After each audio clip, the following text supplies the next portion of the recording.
Water എന്ന് വെച്ചാൽ ഇത്രയാണ്, അരി കഴുകിയതോ അല്ലെങ്കിൽ കുതിർത്തതോ ആയ വെള്ളത്തെയാണ് നമ്മൾ റൈസ് വാട്ടർ എന്ന് പറയുന്നത്. ഇതിൽ ചെറിയ അളവിൽ സ്റ്റാർച്ചും വൈറ്റമിൻസും മിനറൽസും അമിനോ ആസിഡും ഒക്കെ അടങ്ങിയിട്ടുണ്ട്. ചരിത്രപരമായിട്ട് ഇത് പല ഏഷ്യൻ രാജ്യങ്ങളിലും സ്കിൻ കെയറിലും ഹെയർ കെയറിലും ഒക്കെ യൂസ് ചെയ്ത് വരുന്നുണ്ടെന്ന് നമ്മൾ കേട്ടിട്ടുണ്ടല്ലേ.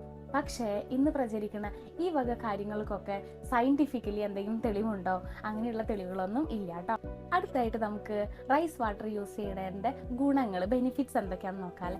ഫസ്റ്റ് വൺ ഹൈഡ്രേഷൻ ആണ്. അതായത് ഈ റൈസ് വാട്ടർ യൂസ് ചെയ്തിട്ട് മുഖം കഴുകണവർക്ക് നന്നായിട്ട് സ്കിന്ന് ഫ്രഷ് ആക്കി വെക്കാനായിട്ട് ഹെൽപ്പ് ചെയ്യുന്നുണ്ട് കേട്ടോ. രണ്ടാമത്തെ കാര്യം എന്താണെന്ന് വെച്ചാൽ ടെമ്പററി സ്മൂത്ത്നെസ് ആണ്. അതായത് ഇതിൽ സ്റ്റാർച്ച് അടങ്ങിയിട്ടുണ്ടെന്ന് ഞാൻ പറഞ്ഞല്ലോ.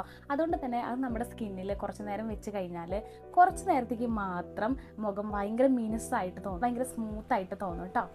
അടുത്ത എന്താണെന്ന് വെച്ചാൽ കൂളിംഗ് എഫക്റ്റ് ആണ്. അതായത് നമ്മൾ തണുപ്പിച്ചിട്ടൊക്കെ യൂസ് ചെയ്യുകയാണെങ്കിൽ റൈസ് വാട്ടർ ഫ്രിഡ്ജിൽ വെച്ചിട്ട് കുറച്ച് നേരം ഫ്രിഡ്ജിൽ വെച്ചിട്ട് അതുകൊണ്ട് മുഖം കഴുകിയിട്ട് അങ്ങനെ ചെയ്യുവാണെങ്കിൽ കുറച്ച് നേരത്തേക്ക് നമ്മുടെ സ്കിന്നും കുറച്ച് കൂളായിട്ടിരിക്കും കേട്ടോ, കുറച്ച് തണുത്തതായിട്ട് ഇരിക്കും.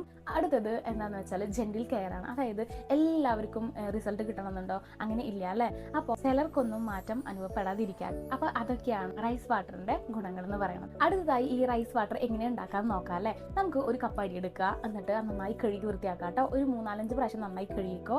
അതിനുശേഷം ഇത് നല്ല ശുദ്ധമായ വെള്ളത്തിൽ 20 to 30 മിനിറ്റ് കുതിർത്ത് വെക്കുക. എന്നിട്ട് അത് ഒരു കുപ്പിയിലേക്കോ അല്ലെങ്കിൽ എന്തെങ്കിലും നല്ലൊരു ബൗളിലേക്കോ അരിച്ചെടുക്കുക കേട്ടോ.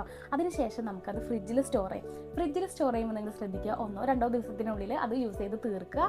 വല്ല സ്മെല്ലോ അങ്ങനെ എന്തെങ്കിലുമൊക്കെ തോന്നുകയാണെങ്കിൽ കളയാട്ടോ, പിന്നെ അത് യൂസ് ചെയ്യരുത്. നെക്സ്റ്റ് വണ് ഇത് എങ്ങനെ യൂസ് ചെയ്യാമെന്നാണ് കേട്ടോ. ഒന്നുമില്ല, കുറച്ച് റൈസ് വാട്ടർ എടുക്കുക. റൈസ് വാട്ടർ എടുത്തതിന് ശേഷം ഒന്നില്ലെങ്കിൽ ഒരു കോട്ടൺ പാഡ് വെച്ചിട്ട് കോട്ടൺ പാഡ് ഇതിൽ മുക്കിയിട്ട് നമുക്ക് ഫേസിൽ നന്നായി അപ്ലൈ ചെയ്ത് കൊടുക്കാം. അല്ലെങ്കിൽ ജസ്റ്റ് കൈ മുക്കിയിട്ട് ആ വാട്ടർ എടുത്തിട്ട് നന്നായിട്ട് മുഖത്ത് പ്രസ് ചെയ്ത് ഇങ്ങനെ കൊടുക്കാം. അപ്പോൾ അതെന്താവും, അത് സ്കിന്നിലേക്ക് നന്നായിട്ട് അബ്സോർബായി പോയിക്കോളും കേട്ടോ.